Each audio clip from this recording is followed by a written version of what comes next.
ஆசிரியர் பெருமகளுக்கு நாம் எப்படி நல்ல பிள்ளைகளாக நடந்து கொள்ள வேண்டும். ஒரு காலத்தில் நம்முடைய இந்த கல்வி என்பது எப்படி இருந்தது என்று சொல்லும் பொழுது, இந்த ஏகலைவனோட கதை நமக்கு எல்லாத்துக்கும் தெரியும்.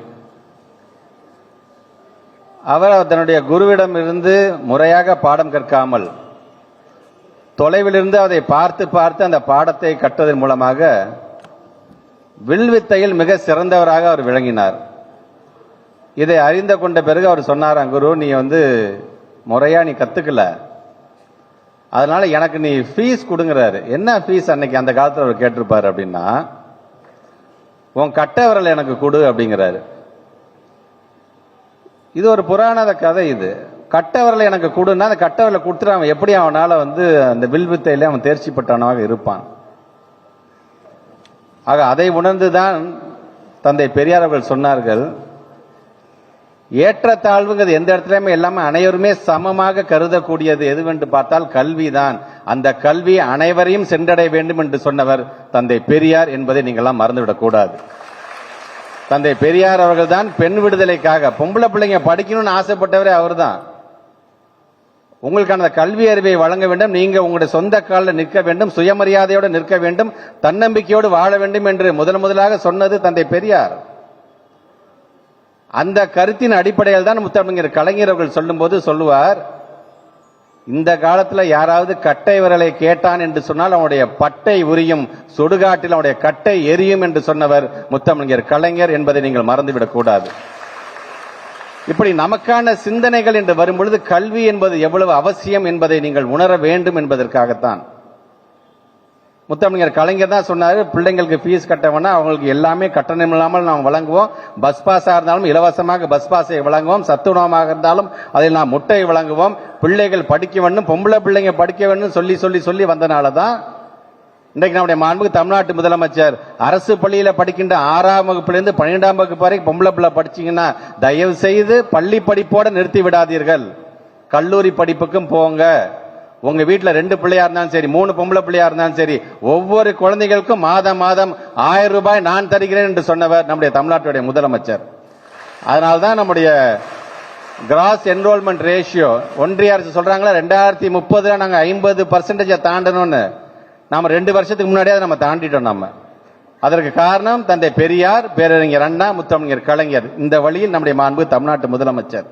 சரி, பொம்பளை பிள்ளைங்களுக்கு மட்டும்தானா இது, பசங்களுக்கு இல்லையா அப்படிங்கிறது, பையன் இருந்தாலும் பரவாயில்லமா 12ஆம் வகுப்பு முடிச்சிட்டீங்கன்னா தமிழ் புதல்வன் திட்டத்தின் மூலமாக நானும் அந்த பையனுக்கு 1000 ரூபாய் தருகிறேன் என்று சொன்னவர்.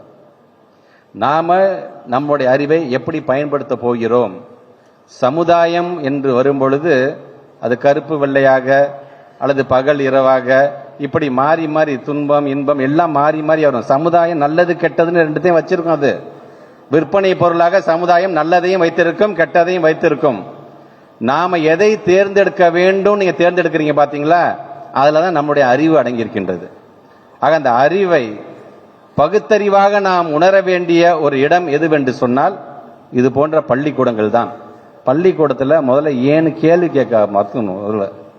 இங்கே ஒருத்தர் நாங்கள் உட்கார வச்சிருக்கிறோம். நாங்கள் ஒரு தமிழ் ஆசிரியர், அவர் தன்னுடைய 2 கண்களையும் பறி கொடுத்தவராக இங்கே அவர் அமர்ந்திருக்கிறார், ஒரு தமிழ் ஆசிரியர். ஆனால் அவருக்கு கண்ணா இருக்கிறது எது தெரியுமா? அவர் படித்த கல்வி தான். அதனால்தான் அவர் மேலே அமர்ந்திருக்கின்றார். மேலே அமர்ந்திருக்கிறது மட்டுமல்ல, யாராவது பிற்போக்கு சிந்தனையை சொல்லி யாராச்சும் கருத்துக்களை சொன்னா ஏன் அப்படி சொல்றது, எப்படியா இது சாத்தியப்படும், நீ சொல்றது தவறியா அப்படின்னு எந்திரிச்சுன்னு சொல்லக்கூடிய ஒரு ஆசிரியராக நமக்கு கிடைத்திருக்கின்ற ஆசிரியர் இங்கே அமர்ந்திருக்கின்ற நம்முடைய சங்கர் சார். எல்லா ஆசிரியருக்கும் அந்த நினைப்பு உண்டு. எல்லாருமே படிச்சவங்க தான், எல்லாருமே பட்டதாரிகள் தான், அறிவாளிகள் தான் நம்முடைய ஆசிரியர் எல்லாருமே. இந்த கேள்வியை நம்ம இப்ப கேட்கணுமா, அப்புறம் கேட்டுக்கலாமே, வேற மாதிரியா கேட்டுக்கலாமே என்று நினைக்கக்கூடியவர்கள் தான். ஆனால் நீங்க கேட்காம விட்டுட்டீங்கன்னா அந்த சந்தர்ப்பத்தை நீங்க இழக்கிறீர்கள். அந்த சந்தர்ப்பத்தை படித்தவர்கள் அறிவாளிகள் நீங்க இழக்கும் பொழுது அது யாருக்கு பாதிப்பு என்று சொன்னால் இது போன்ற பிள்ளைகள், படிக்கக்கூடிய பிள்ளைகளுக்கு அது பாதிப்பாக போயிடும். கேட்க முடியாது, நம்ம டீச்சரே கேட்காம இருக்காங்கப்பா, அப்ப அதுதான் சரியா இருக்குமோ அப்படின்னு நாமளே நம்முடைய பிள்ளைகளை தவறான பாதையில் கொண்டு செல்வதற்கு அது வழிவகுத்து விடும். அதனால்தான் அவர் கேட்டார், இது எப்படியா சாத்தியப்படும், பிற்போக்கு சிந்தனை நீ சொல்றியே, நீ இது எப்படியா சாத்தியப்படும் என்று கேட்ட ஒரு ஆசிரியராக, நான் பெருமைப்படக்கூடிய ஆசிரியராக இன்னைக்கு நான் சங்கர் சாரை நான் பார்த்துட்டு இருக்கேன். நான் அதனால்தான் அவரை மேடையில் உட்கார வச்சு அவருக்கு நான், அதுவும் தமிழ் வாத்தியார், தமிழ் என்னைக்காச்சும் நம்மளை கைவிடுமா? முத்தமிழர் கலைஞர் காலத்திலிருந்து தமிழ் தான் நம்மளை வாழ வைத்துக் கொண்டிருக்கின்றது. இன்றைக்கு இது போன்ற பிற்போக்கு சிந்தனைவாதிகிட்ட நம்மளை காப்பாற்றுறது எதுன்னு பார்த்தீங்கன்னா இந்த தமிழ் தான் நம்மளை காப்பாற்றிக்கிட்டு இருக்கு. ஆக நம்முடைய தாய்மொழி என்பது எவ்வளவு முக்கியம் என்பதற்கு இதெல்லாம் ஒரு எடுத்துக்காட்டாக நான் சொல்கின்றேன்.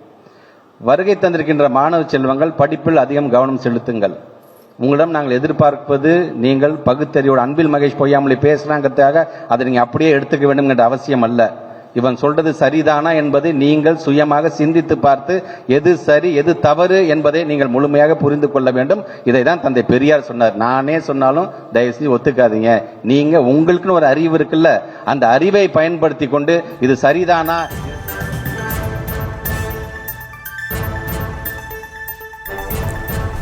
அசோக் நகர் பள்ளியில் அமைச்சர் அன்பில் மகேஷ் பொய்யாமொழி மாணவர்களிடையே உரையாற்றினார். அந்த காட்சிகளை பார்த்தோம். தொடர்ந்து ஒரு இடைவேளைக்கு பிறகு மற்ற செய்திகளை பார்க்கலாம்.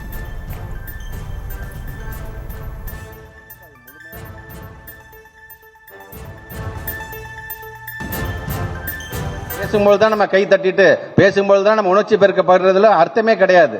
சொல்லவர்கள் என்ன சொல்லுகிறார்கள் என்பதை முழுமையாக புரிந்து கொள்ள வேண்டும். நாம் அனைவருமே முதல்ல ஒரு நிர்வாகம் என்று வரும்போது நிர்வாக ரீதியாக நாம் எப்படி அனுமதி பெற வேண்டும், யார் யாரை அழைக்க வேண்டும் என்கின்ற அந்த குறைந்தபட்ச புரிதல் முதல்ல நம்முடைய ஆசிரியர் பெருமக்களுக்கு உங்களுக்கு இருக்க வேண்டும். வருகை தந்திருக்கின்ற மாணவ செல்வங்கள், நீங்கள் சுயமாக சிந்தியுங்கள். நேற்று நம்முடைய மாண்புக்கு விளையாட்டுத்துறை அமைச்சர் நம்முடைய மாநில பாடத்திட்டத்தை பற்றி பேசும்பொழுது சொன்னார், நம்மை சுயமாக சிந்திக்க வைக்கக்கூடிய ஒரு பாடத்திட்டம் எதுவென்று சொன்னால் நமது கல்விதான், நம்முடைய மாநில கல்விதான் என்று அவர் பெருமையோடு இங்கே சொல்லுகிறார் என்று சொல்லும் பொழுது உள்ளபடி எனக்கு அது பெருமையாக இருக்கின்றது. இன்றைக்கு நம்முடைய மாண்புக்கு தமிழ்நாட்டு முதலமைச்சர் கூட அமெரிக்கா நாட்டில் இருந்தாலும் சரி, இன்றைக்கு நம்முடைய மாநில பாடத்திட்டமாக இருந்தாலும் சரி, பொதுவாக கல்வி என்று வரும்போது எப்படிப்பட்ட சிந்தனையோடு அறிவாற்றலோடு அறிவியல் அறிவே சிறந்த அறிவு, முன்னேற்றத்திற்கான அறிவு என்று மிகப்பெரிய ஒரு பதிவு நீங்க போட்டிருக்காருன்னா அறிவியல் சார்ந்த சமுதாயத்தை கொண்டு செல்ல வேண்டும் என்பதுதான் திராவிட மாடல் அரசாங்கத்துடைய மிகப்பெரிய ஒரு குறிக்கோளாக இருக்கின்றது.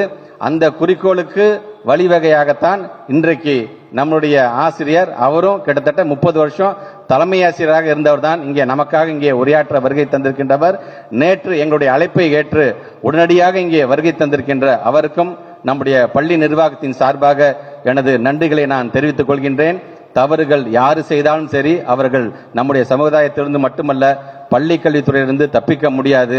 தவறு செய்தவர்களுக்கான தண்டனை கண்டிப்பாக உண்டு. அது எப்படிப்பட்ட தண்டனையாக என்பதை பள்ளி நிர்வாகத்தின் மூலமாக கண்டிப்பாக அதை உறுதி செய்ய வேண்டியது ஒரு துறையின் அமைச்சராக அது என்னுடைய கடமை, என்னுடைய பொறுப்பாக நான் பார்க்கின்றேன். வருகை தந்திருக்கின்ற மாணவ செல்வங்கள், நீங்கள் பகுத்தறிந்து பார்த்து படிக்க கற்றுக் கொள்ளுங்கள். நீங்கள் உங்களுக்கு யார் என்ன கருத்து சொன்னாலும் அது சரியா அது தவறா என்பதை உணரக்கூட பிள்ளைகளாக நீங்கள் இருக்க வேண்டும். அதிகப்படியாக மார்க் வாங்குறதுனால மட்டும் நீ புத்திசாலி என்பது கிடையாது. நல்லது கெட்டது எதுன்னு தெரிஞ்சு நான் முடிவு எடுக்கிறேன் பார்த்தியா, அதுதான் புத்திசாலித்தனம் என்பதை உணர்ந்து நீங்கள் ஒவ்வொருவரும் படித்திட வேண்டும் என்று சொல்லி இந்த ஒரு நல்ல நிகழ்வுக்கு வருகை தந்திருக்கின்ற அனைத்து நல்ல உள்ளங்களுக்கும், குறிப்பாக தலைமை ஆசிரியராக 30 வருடம் பணியாற்றிய ஐயா அவர்களையும் துறையின் சார்பாக நான் வருக வருக வருக என்று வரவேற்று இந்த செய்திகளை உடனுக்குடனும் துல்லியமாகவும் தெரிந்து கொள்ள சப்ஸ்கிரைப் பண்ணுங்க.